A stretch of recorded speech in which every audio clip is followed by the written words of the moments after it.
the advice. All right. I'm Alright, leaving this out of YouTube so no one else does it. But so, Blur, we are continuing on from the first half of this conversation. Or the grab. And Hugo Chan, everybody wants HugS. sorry, we just got a sub. I'm just saying hi. Favorite man. One of my issues with the system. So we just talked about how what'd you say? That what was your last point? I forgot it. Money will run the system? I think you need money in the system, yeah. You need money in to make it valuable. Okay. Money is pretty much a requirement, yeah. Mm-hmm. And also that tennis players have an extreme wealth disparity. Yes. And right now, Smash also has an extreme wealth disparity. Yes, and I do believe that it would get bad for Smash because location, which is one of my other major gripes with your system, will be a big factor. If it is not evenly distributed or distributed to areas that have better players, because it's not just about, putting 5 in the Midwest, 5 events in the South, 5 events in the East, 5 events in the West. It's not about that, because you and I both know that there's more talent in the West and the East, and I'm sorry to say, than there is in the Midwest and the South. So what you'd be doing is you'd be hurting the more skilled players right now from attaining the ranking that they deserve. And yes, you would be making it more fair for the Midwest and the South, but at that point you'd have maybe rank 17th a Midwest player hanging out right next to rank 15th a West player, and they might not be on the same skill level. Simply because of the locations that are chosen. Okay, so one thing to say about that is, first of all, again, money solves this problem. Like, if someone is getting paid, let's say, Hugo Chan, everybody 10 wants grand on a year, right? They can reinvest that into flying and making sure their rank is higher, because they'll get paid back in it. If they perform well and their rank goes higher, they get paid more, right? Number 1 will get paid higher than number 50. So, and it'll be a sliding scale. So, they know that, hey, there's a Midwest event that's going to be worth a lot of points. I'm going to make sure to go out to it. And they'll have the money to actually go because they're being given that money based on their ranking. You see what I'm saying? But you already know that that's only going to apply to the select few players. Depends. Like, let's say you pay out to, like, the top 50 in the world. Maybe you go all the way down to top 100. That's a lot of, like, first of all, that's way better than what we have right now. Like, right now, the reason why you can't make a great ranking for number like 70 through 100 is because they literally can't afford to go to events. True. Right? The wealth gap that we have in Smash and the player base is enormous, right? As you know, the top 5 players get paid an extraordinary amount, right? Very similar to Federer, Nadal, whatever, like in terms of like percentage-wise. They get way more. And then there's like 10 more players who are sponsored, and then below that, like nothing, right? And that's a huge problem because, again, aspirational goals. We talked about it. You only start getting paid once you're top 15 in the world, right? That's absurd. And also the pricing, right? Like we pay out, let's say, the top 8, top 16, whatever.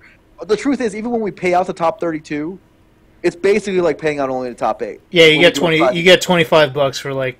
You get $25. So when people say, well, why not just make the payouts longer? It's because, bro, it's a waste of everyone's time to PayPal fucking 16 people $20. You know, like. But I'm gonna be real here, though. The same people are also living out in Tennessee and the Carolinas. Yeah. And winning like 50-man locals 3 days a week. Yeah, and that's the thing that's kept us afloat. You understand that if we didn't have those 50-man locals, we just wouldn't have competition. Like, we would only have the top 15 going to events, and the rest just couldn't afford it. Do you think that all those people can't afford it? Or they're just not choosing to spend their money to fly out to all these events? I think a lot of them can't afford it, yes. I think a lot of them can't afford it. You're telling me Joey doesn't have a problem with affording shit, dude? You're telling me, like, Mike Hayes doesn't have a problem with affording shit sometimes? You know, they go to a ton of stuff. They go to a ton of stuff, but that's only because, 1, they're high ranked, 2, they have big streams that are able to help them pay for it. Right? No, I think people are flying them out. That's most of it. That too. That too. Yeah. The But people want- they don't make the kind of money at locals. So that, they get, basically the point is the structure isn't what's subsidizing them. It's their fans. It's the TOs themselves. It's and locals too, right? Like Lucky wins a ton of locals. He just grinds locals for like SoCal locals for a while, and he gets there, right? He's also very fucking good, and that's like. And that's the thing. You have to be that good, right? Like he's been. But 15 people are that good in these weaker regions, and they could have the same kind of money that Lucky does, minus the stream. The stream does help. Depends. What if they're in a region where the attendance is low? Like, then you still don't make that much money. Like, what if you have Lucky wins $120 for winning a 35-man Power 9. I know that other regions are getting 35 to 40 players. How much money does how much money does Over Triforce? I don't know how much money that guy makes. Not at all. Like nothing. Right. First of all, he's not even winning his locals anymore because Traphasia. But that's his fault. Triforce, well, that's his fault, sure. But Traphasia is also extremely good now. Right? No, he's amazing. Being worse than him is not like there's no shame on. Yeah, but are you arguing that there's more competition in Spain than there is in SoCal to get first? No, I'm not. No, I'm not. But I'm saying, what is Over Triforce to becoming a pro? What is Rudolph's route to becoming a pro? His events it's literally illegal to make prize money. Okay, no, he's got a huge problem out there in Japan. He's I agree. I agree with that completely. Now, if his events gave points and we could pay him through a ladder standing, guess what? Rudolph problem solved. Yeah. Right? Yeah. If Over performs well and he gets on the ladder ranking, guess what? Over all of a sudden can afford to go to events. Right? Yeah. Like it's a very big difference in terms of like how much they can afford. And yes, I do think that money is a major factor for those guys. I think, yes, if you look at the top 15, are they able to consistently go to events? The answer is yes, right? Sure, they dick around TOs while doing it, but they can go to events, right? But a lot of the guys after that can't, man. A lot of the guys, like, in the number, like, especially the number 35 to, like, 100 range, you look at the number of majors that go to a year, right? They don't go to, like, 5 8. tops. 5 tops. Some of them are like 1, 2, right? It's a very low amount, and that's a lot of the reason why they're ranked low. Like they perform well, the ones they went to, but they went to 2, right? And that sucks. And so like the subjective system actually increases the wealth disparity because 1, we can't rank that low anyway. Like it was a subjective system, like I explained to you. But 2, we have no ways of doing prizing. Like, what do you think it's okay for a subjective system to have this ladder payout? I think absolutely not, right? It would absolutely suck if you're number 70 and your salary is dictated because of a subjective system. Right. I do agree with that, yeah. That would be horrible, right? But it's okay if you know the rules beforehand. You know why you're number. You know, if it's like literally laid out, if you just did better at the event, bro, you'd pay more. Okay. Right? It also, by the way, this solves another community problem. It's the escalating prize pools, right? You see events going out there being completely silly, like GTX putting out a prize pool that like no one even asked for, right? Like, well, why? Armada asked for it. Armada asked for it. UBC coming out with the prize pool that you're like, bro, you're just gonna lose all that money? I guess so. Peace. Like, I'm over there being like, I don't want to argue against my community because I'm trying to get my boys paid, but like. Are you sure about this? Are you sure about this? The talent showed up, but the attendance wasn't there. Yeah, like, was that necessarily good for the community, right? Like, if our metrics are viewership and live attendance, which I think are our core metric, there are a few others, but those are our core metrics. Like, was it good that an event had an outlier amount of prizing? Here's the thing: the stream numbers are pretty good. And I do believe that they've set no, it was better than average for a first time tournament. It was great. Didn't they peak like close to 50,000 or maybe above for like that many gods? Like that's not. I mean, fair, but PG Boot Camp. Like I'd expect that. If that's half the price. Give me other events that have done better on their first go around, and that you could probably name 2: Royal Flush and Shine. That's it. I can name more, but no, anyway, I don't think you can, Blur. I'm gonna call you out on this. I don't think you can. But here's the thing. Here's what I'm saying. Here's what I'm saying is that they're set up for the second round. If they go in again with the same kind of prize pool and the same kind of clout, it's going to be much bigger this time around. Yeah, and In what my about opinion. the fifth go around? Are they going to lose like that much money every time? Is that good? Is this what you want, Hugo? Is what you want a scene where TOs lose extraordinary amounts of money and the grassroots gets choked? No. So do you think that your system solves that? Yes, because prizing is no longer dependent on pop bonuses. So here's the thing: Shine has lost money 2 tournaments in a row. Do you think the third time around with this system implemented, they would not lose any more money? Do you think they would make money? I think what I'm trying to say is they not have to lose money in terms of 1, player flights, 2, prizing, right? The players will fly themselves because they're getting subsidized. They literally are getting paid more than before. 2, they would no longer have to put up a prizing, or events in general wouldn't have to put up prizing to incentivize players because the points do the incentivizing, right? Okay. Like, why would GTX have to put that much money down if it's a tier 1 event, right? Like, it wouldn't have to. It just wouldn't, yeah. like, it wouldn't have to. And that's extremely good for the scene, right? If you're like a TO that's doing an incredible job, right? A job that potentially is better than GTX's job, but you don't have that money behind you, you're going to lose, right? Because it falls in the first commandment. Players go where the money is, right? You're going to lose. This is guaranteed. And so because of that, like, there has to come a point where we stop this race at the bottom of TOs going and putting out unsustainable prize pools, and because the TOs, with our current system, have no way of stopping them. They have no way of stopping themselves from playing that war, because if they don't put the prize pools down, then people just don't go and they lose even more. You know, they lose even more money if they don't lose money. So you're trying. Okay, here's my thing. Yeah. I like what you're saying. Yeah. And I agree with the potential of your system. Yeah. It sounds like.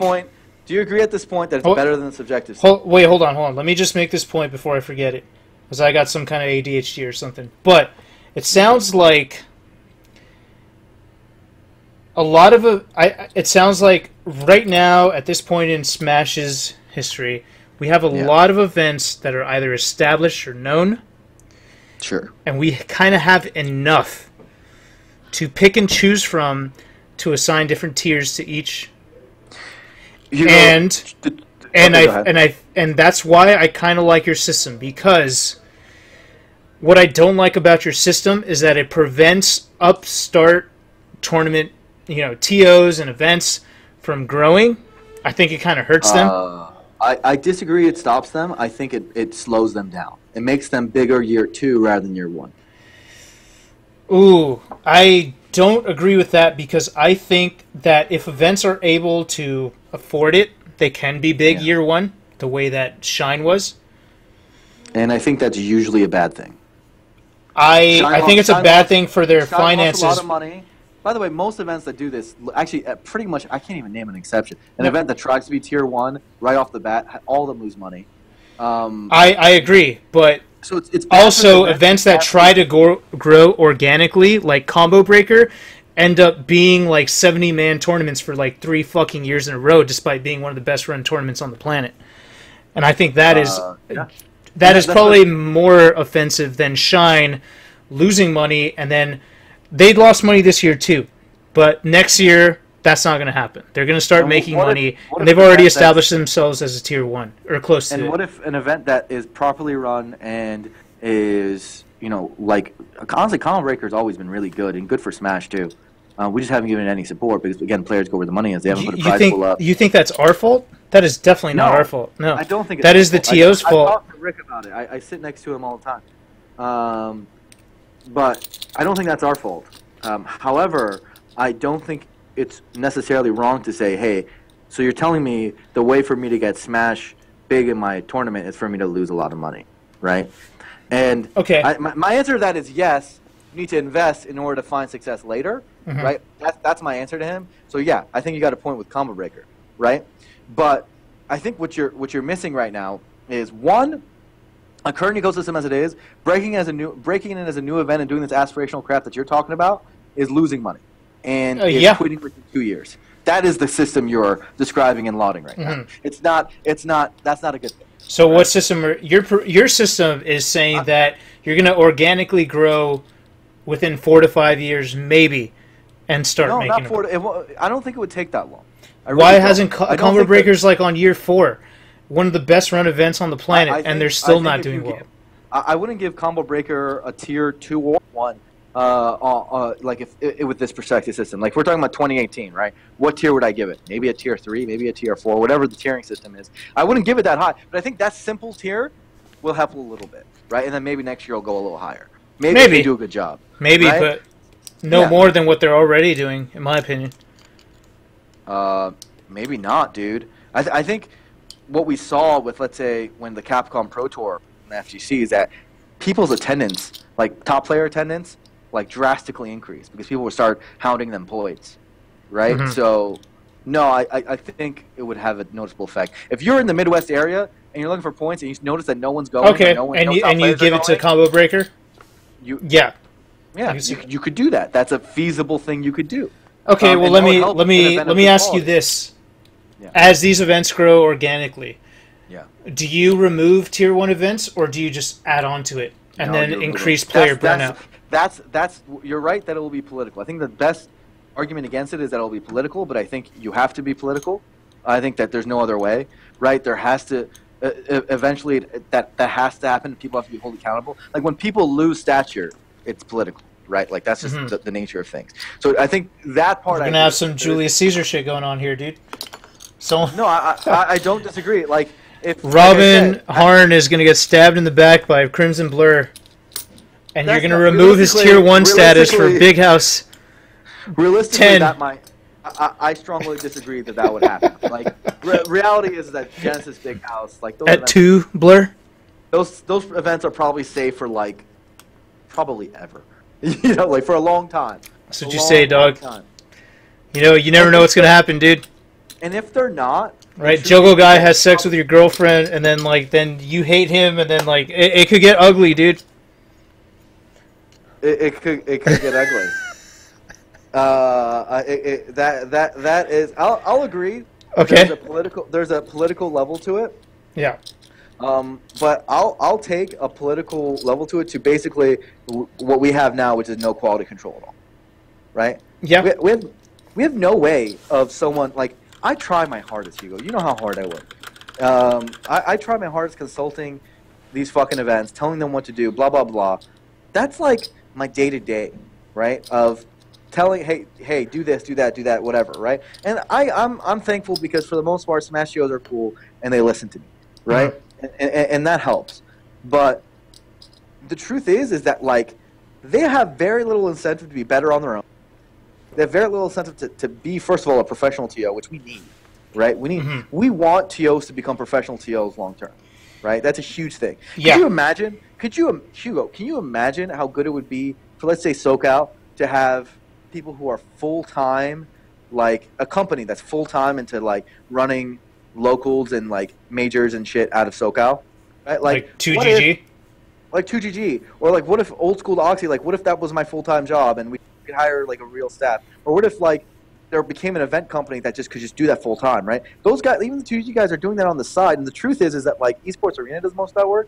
Right, so it does have the full-time flair to it. But for other regions and for other places, like, that is something that could happen, right? Like, what if San Francisco had, like, an event company that just, like, did that, right? Like, and they, like, did it on full-time. Not like, hey, I have 2 hours a week to dedicate on Smash, so I'm going to work on, you know, making my local better, right? Like, that's like, the road you have to go down. We have to make it so the TOs are able to, like, completely sustain, like, completely on a business sense.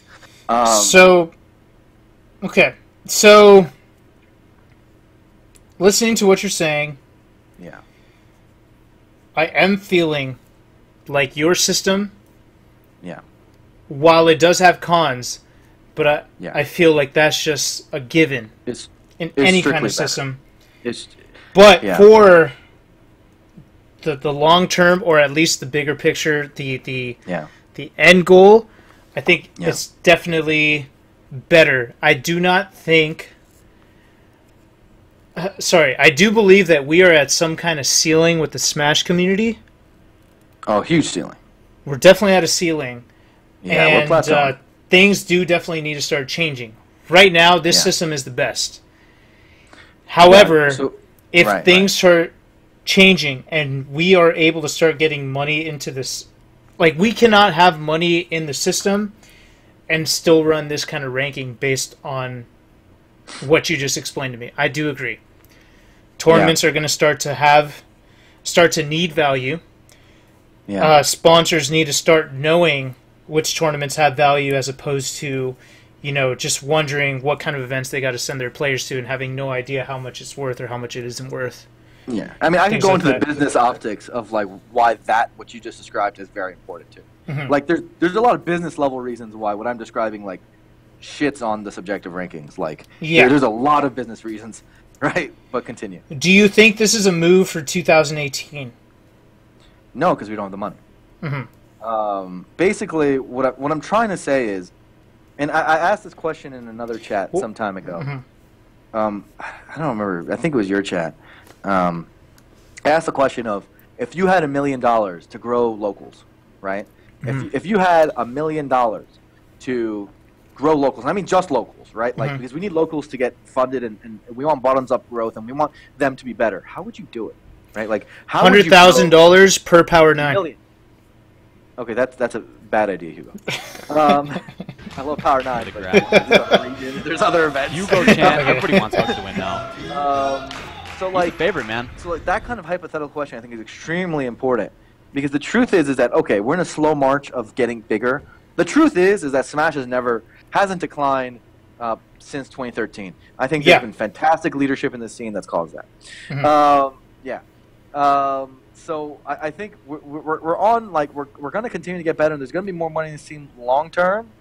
So we have to know what we're building up to, right? So I think the point I'm trying to make is, know why we use our current system, know what's better, know the pros and cons of each, and then be willing to transition. And then work backwards, right? Like, there's no way we get there without a lot of money, right? Like, there's no way we get to what I'm describing without a lot of money, right? Like, it would take a substantial amount of money to make it relevant and work, right?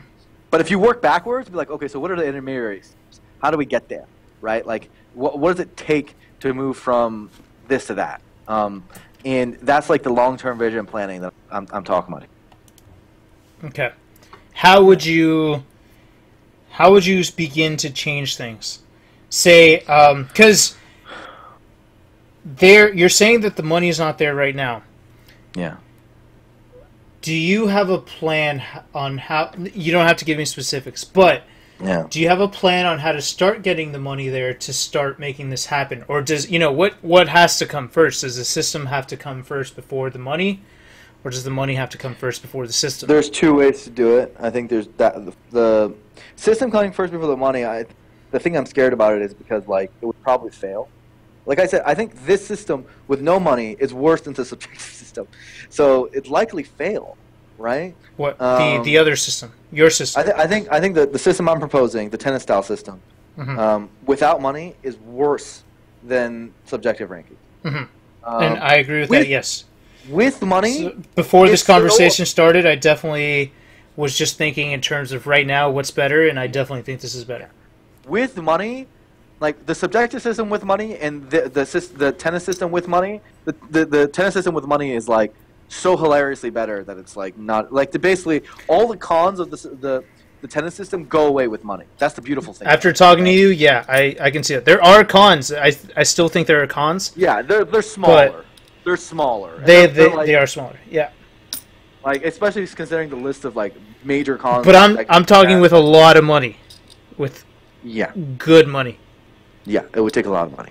Yeah. And again, that's important to model out. I mean, I know I've thought about this stuff, like how much money, right? Like how much money a year does it really take to do something like that? To like make it happen? Just throw in $1 million, dude.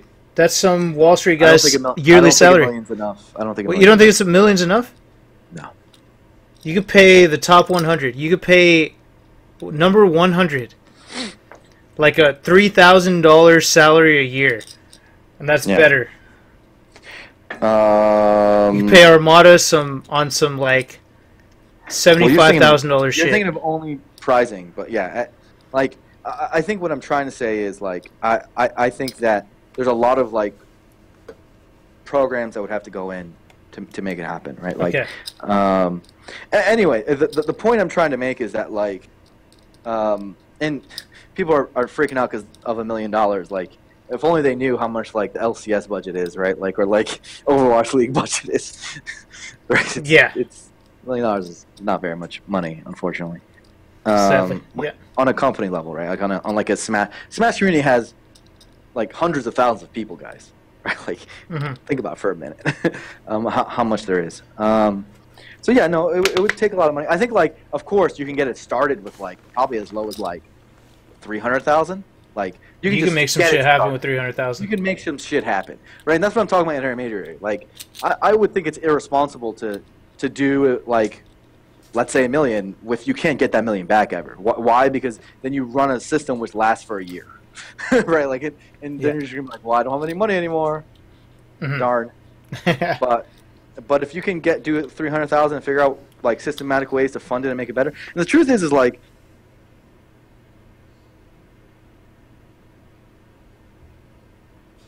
Hello?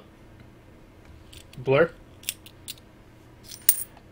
Did I lose him? Oh, Discord's the best. Blur! Can you hear me, man? Oh no, Discord's the best thing ever. Blur. What's the truth? Okay, he hung up on me. Let me call him back.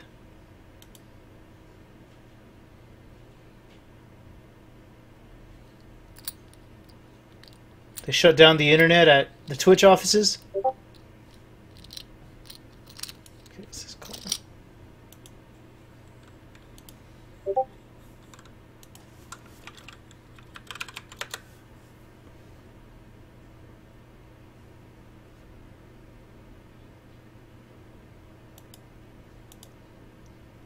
Yo! Yo, what's up? Yo. Sorry. You said the truth is, and then we got cut off. Oh, that's pretty funny. The truth is, oh yeah, so we're talking about 300,000 on. The truth is we could probably crowdfund that kind of money, right? Like 300,000 isn't even that absurd for us to crowdfund. I mean, we did it with Summit in like a week. Yeah, yeah. So no, reality is that like we could. No, it wouldn't like 300,000 wouldn't like fix everything, but it would certainly like be a massive improvement to what we have now. So yeah, no, we could do it for a smaller amount of money, poorly, but like adequately enough that'd be a huge improvement.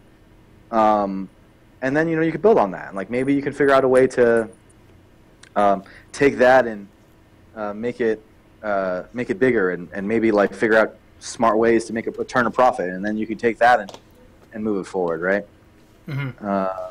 So yeah, like.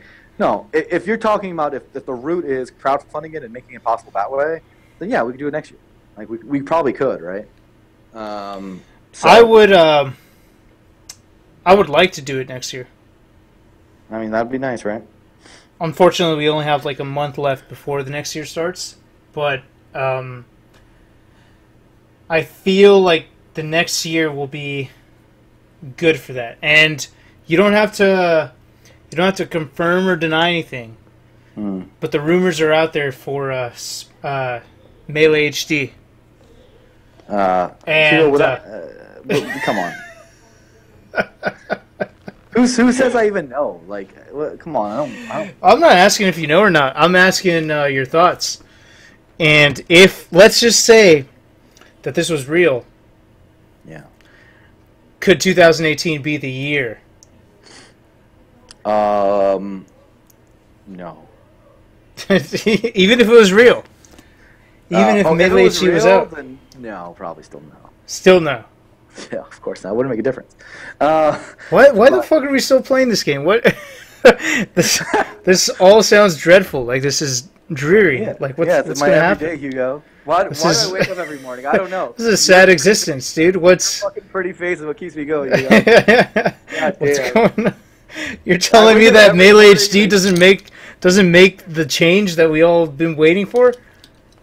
I mean, dude, I don't know why people hype up Melee HD so much. Like, I actually kind of don't care. But the truth is, if it came out, we'd all just go back to playing netplay. Right? What do you mean?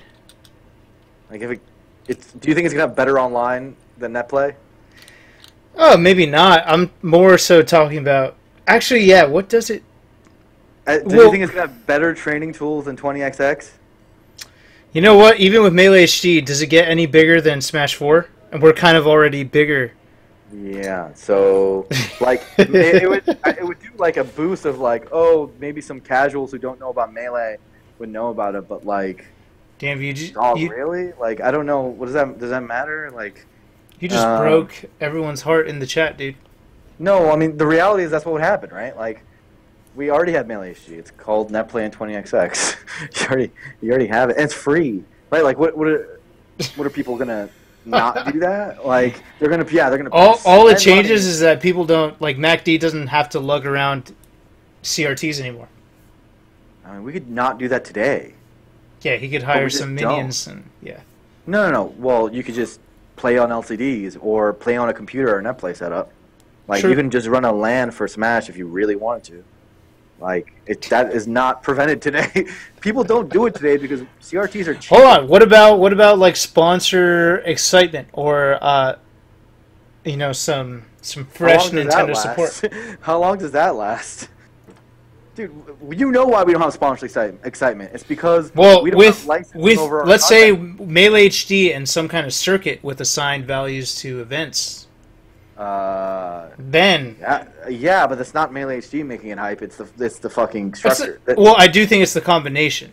No, I don't. You don't think it's the combination? Well, look, Hugo. Here's a question to you. You don't think people are gonna start buying the game, and new people playing the game? I'm not saying it would be like, okay, in the ideal world that they make the perfect game with like 20XX training features plus NetPlay built in. Plus, like, as good as like our online net play. Plus, it's like a HG, so it looks hella good. Like, it's got all this stuff packed in an official Nintendo package, and wow, you can play it on Switch, right? In that world, it would of course help Smash. I don't think it would have the impact that people think it will. I don't think it's like one of the best things that could happen to our game. Regardless, I think I'd be mostly curious to like if they make balance changes or if they make it power NTSC or all these other things that I think about, but like it would be okay, right? I think in the 99% of the scenarios, it would be basically useless to us. We would probably just play on NetPlay in 99% of the cases. I don't think Nintendo's ever made an online game as good as our NetPlay. So I think in 99% of scenarios, we wouldn't play it at all. Like in almost every scenario, we wouldn't care, right? Wow. So what's the big deal here? I don't even know what to say to that, dude. What, do you disagree? Damn, dude, that's like... I do disagree. Why? I do disagree. Why? I do think the added... There will be an additional fan base. So an increase in the fan base. An increase in relevancy. Yeah. The ability for monitor sponsors to come into the game. They can do that already. What do you mean they could do that already? How? How can Lenovo get into the space? Smash 4 tournaments are on monitors and they're still not sponsoring us. Oh, that's true. That's very true. That's our problem, that is very true. It's not the reason. We don't have official licensing over our content. How many times do I have to tell you this? We don't own our content, Hugo. You walk into an office, ask for a sponsor, and be like, "Oh, why am I talking to you? You don't own your content." Maybe that has something to do with it, Hugo. You thought about that? All right, the blur got me, dude. The blur got me. He's back there for the CRTs. This is childish shit. This is the stuff that Reddit comes up with. This is all right. The blur's got me, man. He got me again. He knows the truth. Yeah. Okay. Yeah, you're right. Yeah. So Melee is useless. I'm not saying it's useless. I'm saying it would be good. I'm just saying its usefulness is overstated, and I think its usefulness is very dependent on if it's done well. And I mean, come on, what are you like? Come on, right? Yeah, yeah. I mean, no, like Melee HD could actually possibly kill the game too. It could also kill the game. So think about that. They come out with a Melee HD with like 8 frames of lag, wave dashing. It would never kill. Patched out. Like, even if it's bad. No. It could kill the game if you right now, our excuse is that we don't have a liable, like a legitimate sequel, and we're playing this game because it's great, it's its own thing, we love it, etc. Passion, community, whatever. But if you have a legitimate sequel from Nintendo, but it's a piece of shit to the people who really understand the game, then the game is dead. Oh, you're not talking about Melee HD anymore. You're talking about Melee 2. Melee 2 could kill Melee. No, I'm talking about Melee HD with like 8 frames of input lag, with wave dashing patched out, and other such things. I think the casuals would know better than that. I think what do you? But do you then think wave dashing with input lag? No. But I'm talking about other. I'm talking about other entities excusing us for playing an old game because it is so different and so unique from whatever Nintendo is giving us now. But if they give us something... I'm less worried about that. Hold on. No, bro, I'm just saying, they give us something close enough and we refuse to play it, then at a certain point sponsors and entities are going to start saying, well, these guys are just being fucking picky now. They need to jump onto this new Melee or it's over. You don't think so?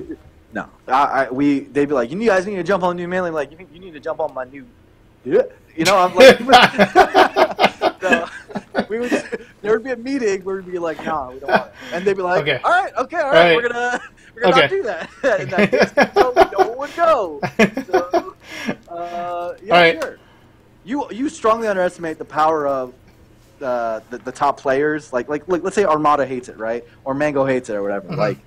You think like Beyond the Summit's gonna like force down, or like DreamHack or whoever, like whatever outside entity you're talking about, they're gonna force down and throat Melee 2 instead of like one that the top players actually want to play. Then you're kind of making it sound like we can't die. No, we can die if Melee 2 comes out and it's almost good, and like we think we think for a bit. So you're saying Smash 5? I'm saying no. Smash being 5 close enough to Melee. Smash 5 will almost assuredly kill Wii U, and then like grow that community. Like, you know what it is. There's 2 timelines. There's the new games, and then there's the Melee, right? Yeah. Like community. There's two. It's very split, right? When Smash 5 comes out, it's in all likelihood the Wii U community will die just like Brawl did, and then they'll move on to Smash 5, and that scene's gonna be bigger than ever, right? You know the Smash cycle.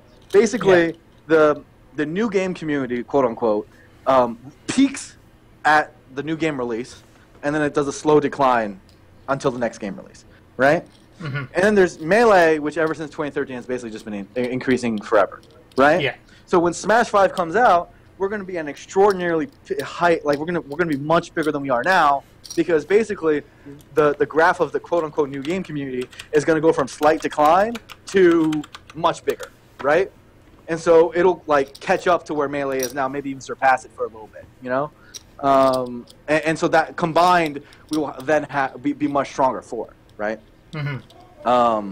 So what I'm trying to say is that Smash 5 most likely will kill Wii U. Well, it probably won't touch Melee. What could kill Melee is basically like a PM type game. Like basically officially Nintendo released something that is like aimed at Melee fans. But I would be a Melee sequel that has like DLC characters, that's free to play, that's on like Switch or close enough. Even like a game that's like third party, like an Icons, which like aims to hit that core market, but it's on PC, and like it's a higher, more dense demographic, and like it starts stealing away players. Like that's more likely, right? But considering the market that I see right now and the likelihood of a Melee 2 or something that strongly supersedes Melee, like it's very unlikely that Melee is going anywhere in the next like 5-10 years because of those sort of outside factors. It's more likely we die because the TOs stop wanting to host tournaments.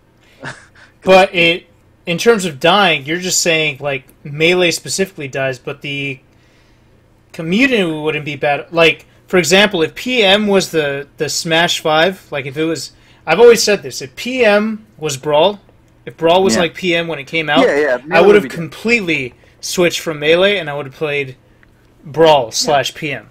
And definitely. I would have too. So the community will live on, and that game would live on, but Melee itself would die. Like, why would the community die? The community might decrease, right? Like, you look at how big the Halo 2 community was, and you look at the Halo community now, right? Like esports decline sometimes because the game quality goes down. Like you basically just if you chart like how good the game is, and the game gets worse, like Street Fighter 4 to Street Fighter 5, you lose a lot of people. You lose a lot of people because the game gets worse, right? The great thing about playing the same game is our game never gets worse. So if you like Melee to begin with, you're probably going to continue to like Melee to continue with. You know what I mean? Regardless of any changes to it. So we don't have that attrition factor as high as other communities. So, that's a very nice thing. But it also, like, hey, we don't have those sexy jumps that, like, the Wii U community, the new game community has, right? Like, when Smash 5 comes out, let me tell you this, guys, it will jump in size extraordinarily, possibly superseding Melee for a period of time, right? Yeah. Just like when Wii U came out, it was bigger than Melee for a little bit, right? Yeah. Not for long. And honestly, like Smash 5 could come out and it could start off being smaller than Melee, because Melee is significantly bigger than Wii U right now, right? At least in terms of esports. Yeah. In terms of viewership especially. Live attendance, it's close, but Melee's still bigger. It's not that close, but it's Melee's still significantly bigger, except in SoCal. So, like that gap will decrease, or maybe it'll supersede it, and then the cycle will continue. On the whole, the cycle is great because it means the Smash community as a whole will forever. It's been trending up long term, right? Like Melee's continued increase will stay, and then the big jumps from the new Smash game will lead to a net positive on the whole, right? It's not like the Wii U community in its small, like sure, the new game came out and then it went on slow decrease over time. It didn't decrease to the point of where like Brawl left off at, right? It's way higher than that. Oh, right? Way higher. Yeah, it's still a legitimate like top 15, top 13, top 12 esport. Yeah. So similarly, when Smash 5 releases, the end of Smash 5's life cycle will be much bigger than Wii U's endpoint. You know what I mean? So like on the whole, the new game timeline is just a lot more jittery. It's like it has a lot more jumps, whereas Melee's is more consistent and slow. But on the whole, the graph's going up, which is very nice. Yeah. Unless TO stop TOing, that's the caveat. There's basically we need like a few bad things to happen for us to be thrown off our course. But we're not in such bad shape that I'm totally in desperation mode in terms of us. But yeah, I mean our biggest threat by far, and has been for a while, is TO stopping the TO. Like I talk to a new TO from this year every time, and they say, "Yeah, this is my last event I'm hosting." Like that's all the time, right? And you have to try to convince them not to stop? I stopped doing that. I mostly I feel bad. Like, what am I going to do? Convince someone to lose money? Like, do you guys think another tipped off is happening again? Like, what do you think? And others, like there's tons of, I can list off, I don't want to go into people's business because they told me in confidence that they're thinking about quitting TOing. But, there's a ton of those, right? And the only thing we can do is go and find a new crop of naive people and make them TO. Find someone who's just willing to do it. Yeah. You know what's a bad sign? When the most experienced TOs in the world don't TO anymore. Right? Yeah. Like, Nintendo doesn't TO anymore. I guess still TO, but like in a pseudo fashion through like other people, mostly. Yeah, I've noticed. Yeah. Like that's not. That means I haven't seen Blur be hands-on in like 2 years. That means like the people with the most knowledge don't think it's not worth doing, right? That's a very bad sign, right? The truth is, if our ecosystem was perfect, I wouldn't be doing what I'm doing now. I would just be running tournaments and making that money, right? Like I would just be doing that, right? But I don't, because I know if I ran Kings of Cali, I would lose crazy amounts of money. Actually. Do you plan on doing another Kings of Cali, or? I just answered your question. Like everyone ever asks me, I'm like, do you know what's going on in the scene? Like, why would I want to lose that much money? Like, that doesn't sound smart to me. Why do I want to deal with bitch ass HugS? I don't want to do that. And I say that with absolute respect and true affection. Oh, sure. Yeah. Like, why would I want to deal with all of that? Like, no. And I say that with love. I mean, I love this game. And I'm saying that as someone who... I'm one of the only people who stuck around, right? Like, you list...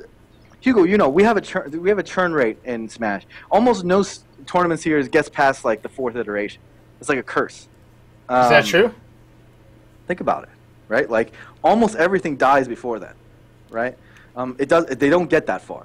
The TOs that have actually stuck around for like for the long term, if you look at it, are like me, Joe Guy, and Sheridan. Everyone else quits after a couple years. Like it doesn't. No one sticks around.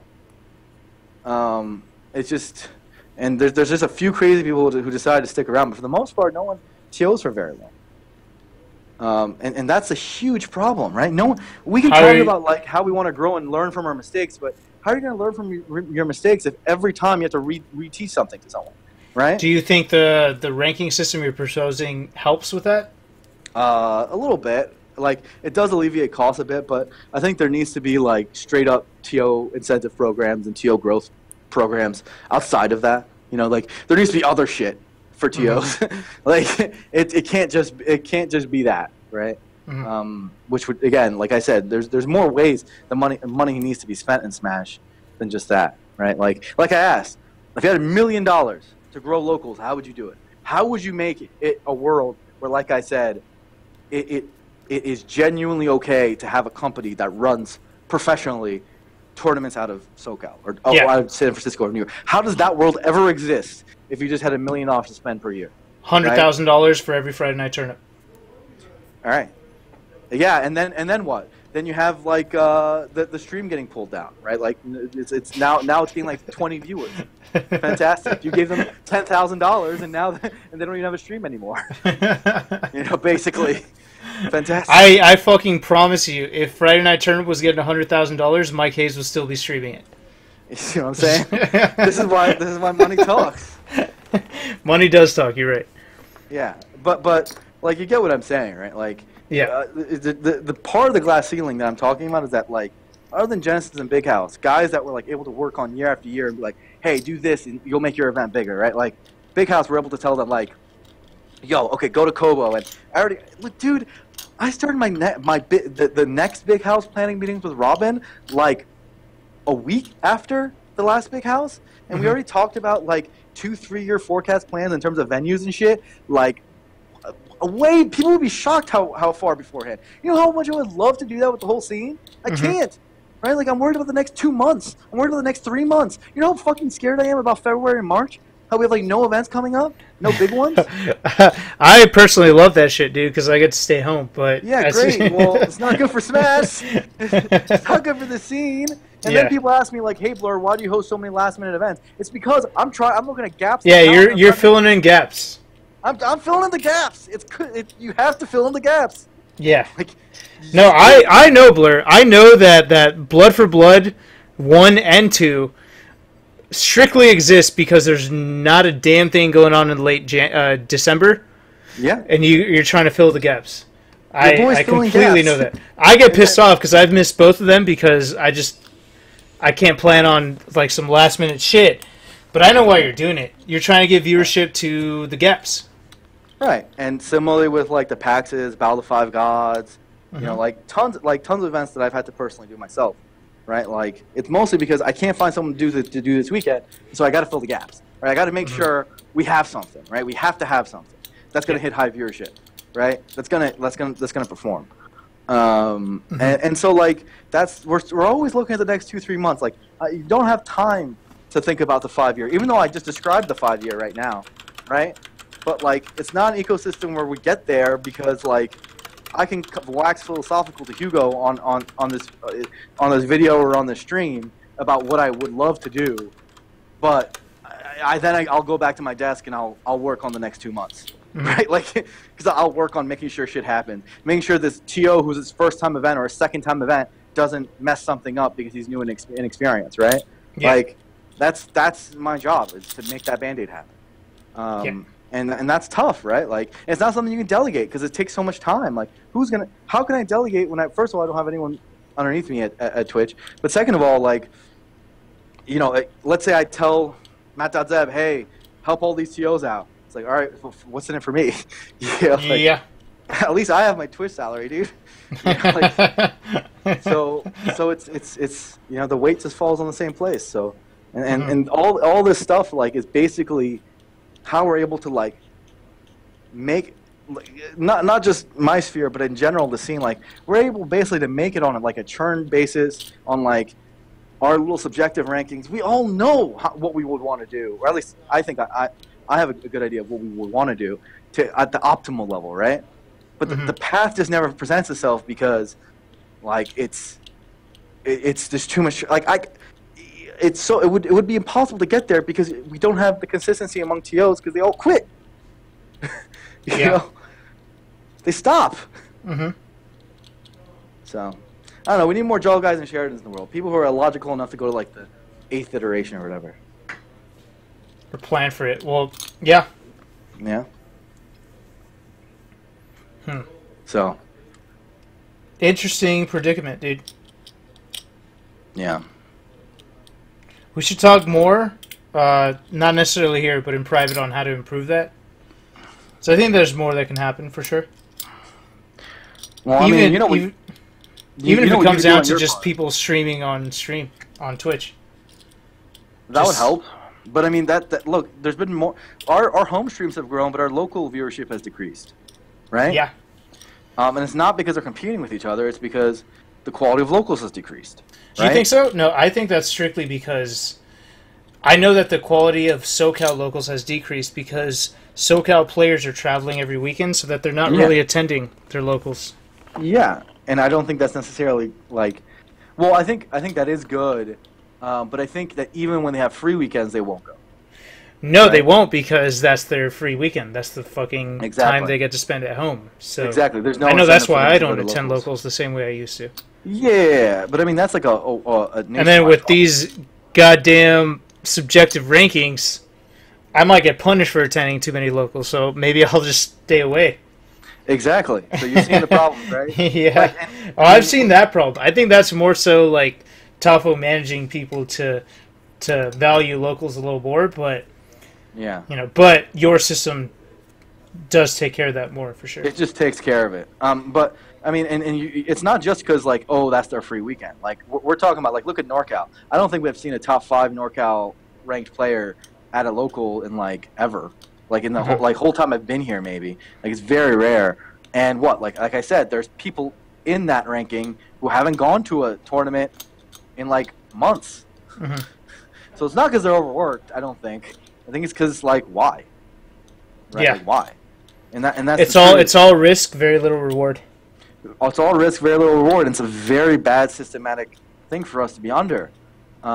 Because I mean the quality of locals goes down, and that means like how are we going to fill our weekday viewership? Like we need to have that grow somehow, and the only way we've been able to do it is through the home streams getting a little better, sort of. Most of them at this point, a lot of them play other games, right? Like so it's not like our directory is fantastic, but we can't really fill out the weekdays with those locals as like maybe times in the past as well. Or even some of those weekends, right? Like the best thing about when, let's say, SSS was in its prime, or some of the other big locals, like let's say Emerald City or the CFO ones, like, is that when we had an empty weekend and I was trying to scramble for something, I could just be like, yo, let's run the SSS that weekend, right? Or yo, let's run, like some of the a premier local, a larger regional event that weekend, so we have something that will hit 10K, and we can like mark it off the list of weekends that need something.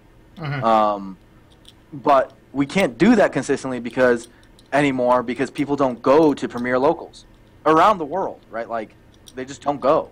Yeah. Like the top level players, so they won't hit 10K viewership. They won't. So you have to do something bigger than that, and that means now you have to lean on making more major invitational events to fill out those weekends. And I don't want to do that. Like I think it makes the oversaturation problem, right? Because oversaturation is not oversaturation of events; it's oversaturation of important events, right? Yeah. It's fine for there to be a lot of like premier locals. No one cares, right? It's not fine for there to be a lot of majors. Yeah. And so like that's what I'm trying to. And unfortunately, right now, when there's an empty weekend, the only way is by putting another major in there, right? Because people don't go to the locals. Right. Yeah. So it's like it's a really tough spot, and it's the summary of why we might hit a glass ceiling, or why we might slow our growth, or why we might plateau. all of these issues. Like the hard part about all of our jobs and all of the people who care about the scene is that we know the issues. It's just they're very difficult ones. We're hitting the very difficult part. Like we can't just like muscle our way out like we usually do. Yeah. Or passion our way out. Like these are genuinely large, systematic issues, and it's tough, man. Agreed. Hopefully, we find a solution at some point soon. Yeah, we'll try. But like I said, I think we will. But yeah, I do never doubt believe it is hard. No, I don't. I don't. I think we got enough people that care in good positions that it won't die.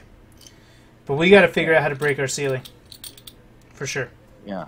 No, I agree. Yeah. Cool. Anyway, dude, I think that's the talk. Yeah. That's what I wanted to say. Appreciate it, man. Always a pleasure. Yeah. Always probably, people actually do love the Blur and HugS talks. So this is good. It gives a lot of people insight on the industry and how it's going. So yeah. It's sad because I feel like other esports, especially, no one talks honestly. You'd be shocked how much you learn when you actually like.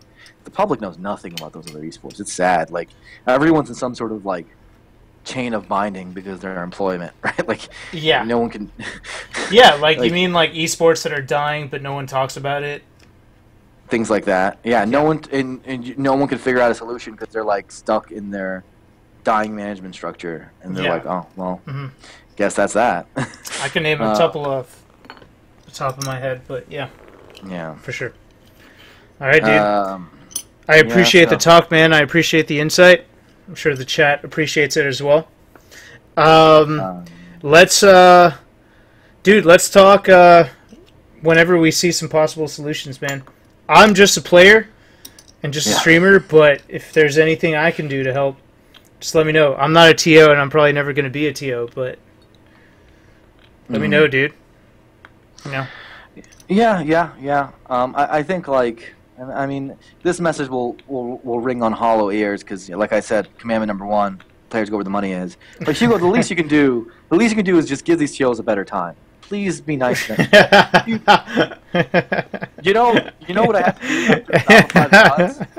You know what I do after Battle 5 Gods? Because we have a production company, a production group that was like helping out. I had to line up all these great players, and said, go and thank these production people. I want to be able to hire them again. I want to be able to have them out again. Please. But dude, I was pissed off. They brought us sandwiches for the second day in the row, dude, and I was fucking tired of that for lunch, dude. Sandwich and a fucking cookie. Ham and cheddar. I'm tired of that shit, dude. I want to eat that. I want to eat some better shit. And I treated you guys all out to like $1,500 worth of dinner. So look, that was different. Yeah, that was fantastic, by the way. But thank you.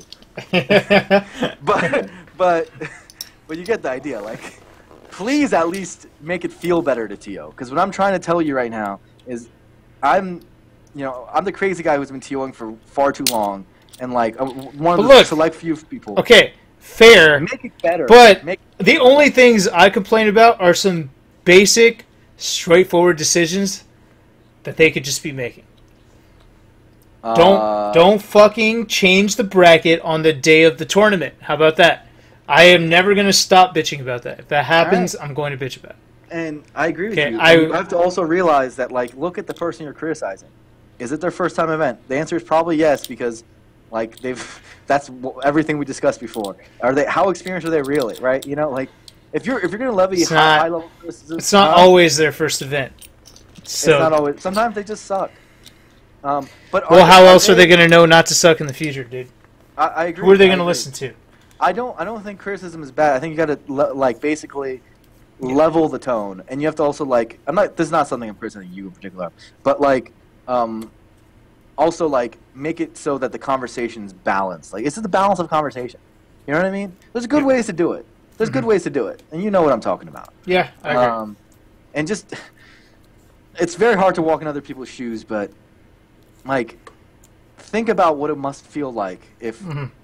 The day after your event, that is what you hear, and you know you lost money, and 3 days after, no one Yeah, remembers the event 3 days after. I get what you're saying. Yeah, just kind of like when I have a bad performance and like everyone's shitting on me.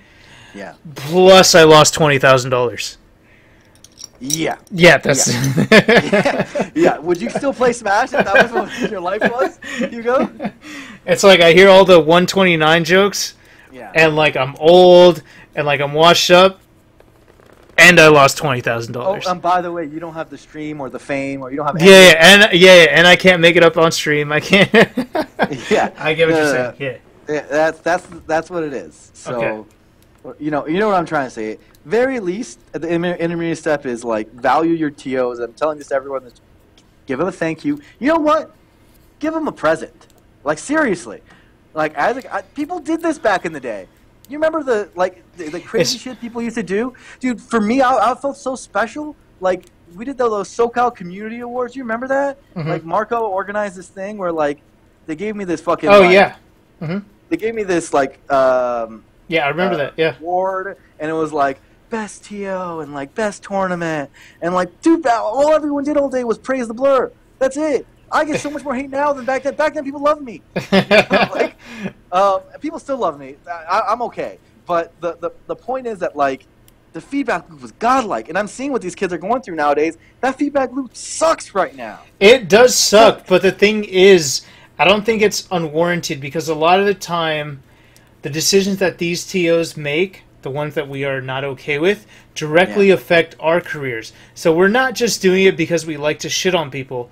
We're doing it because it's directly affecting our careers and our income and our, our ability to perform and take care of ourselves.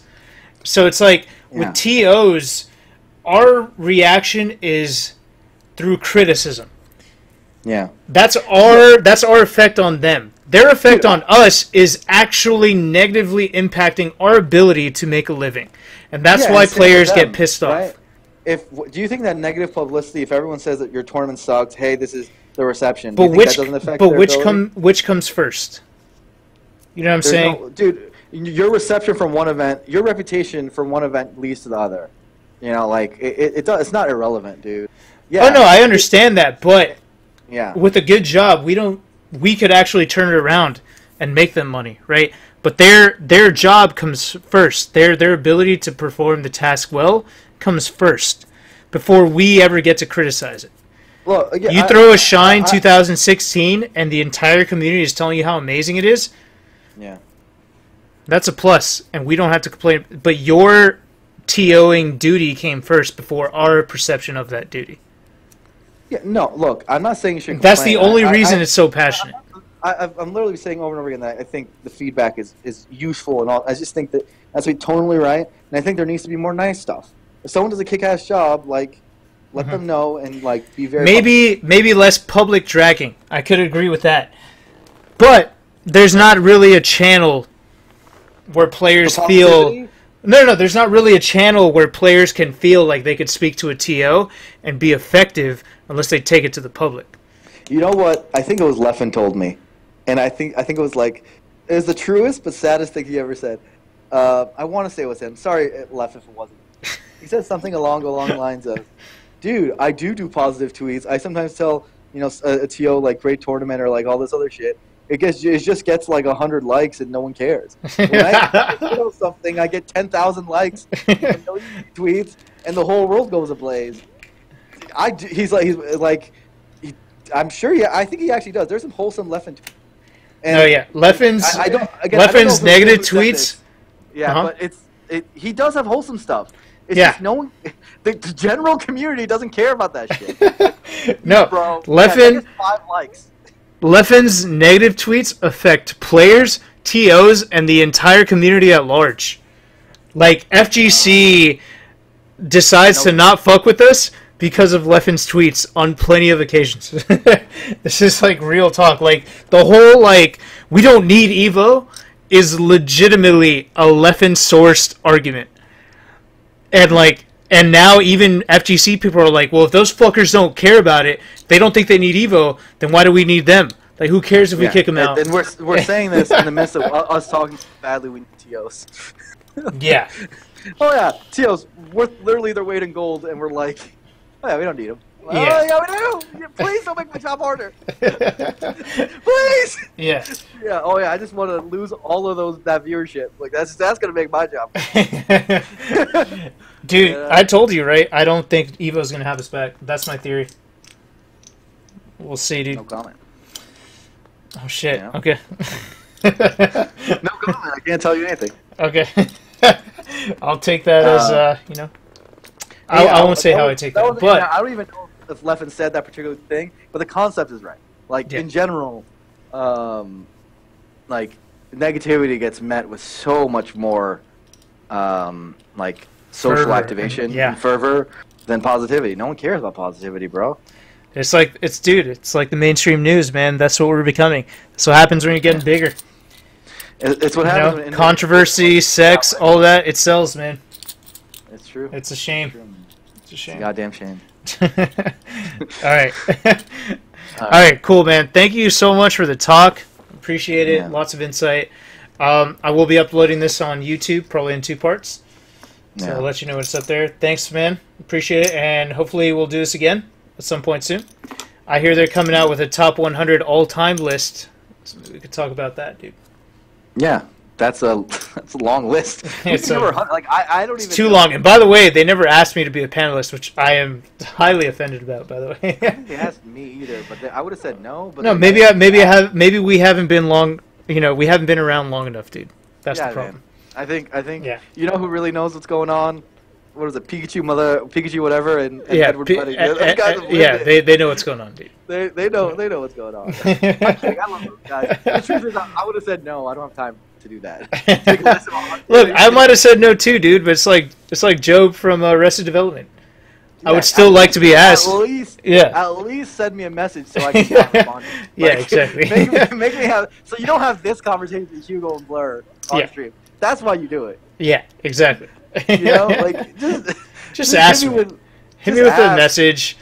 Maybe I'll scene zone you. Maybe I won't. It'll stay in my request box on my DMs. But yeah, I want to see it there. You know. At least let us see it. Come on. Yeah, that's what I'm saying. All right. Well, if that happens, we'll talk again, dude. Thank you so much, man. Appreciate it. And I'll talk to you soon, man. Thanks. Yeah. Peace. All right, Bye. Peace. All right, guys. That is a wrap for the stream. Thank you guys for tuning in. Appreciate the subs, the viewers, all that. I hope you guys enjoyed it. Microwave, welcome to the sub pub. I got no more beer left and water, so I'm all out. And he's a favorite, man. I got nothing to cheers you with, but I'll owe you on the next stream. Thank you so much. I hope you guys enjoyed that. And I will be back tomorrow. Tomorrow might be my last stream before Pat's house. I might try to squeeze one in on Thursday, but tomorrow we should be getting the seating for Pat's house, so I will definitely be doing a stream to go over that. Thank you guys for tuning in, and I'll see you all next time. Peace. Let's play those ads, baby. See ya.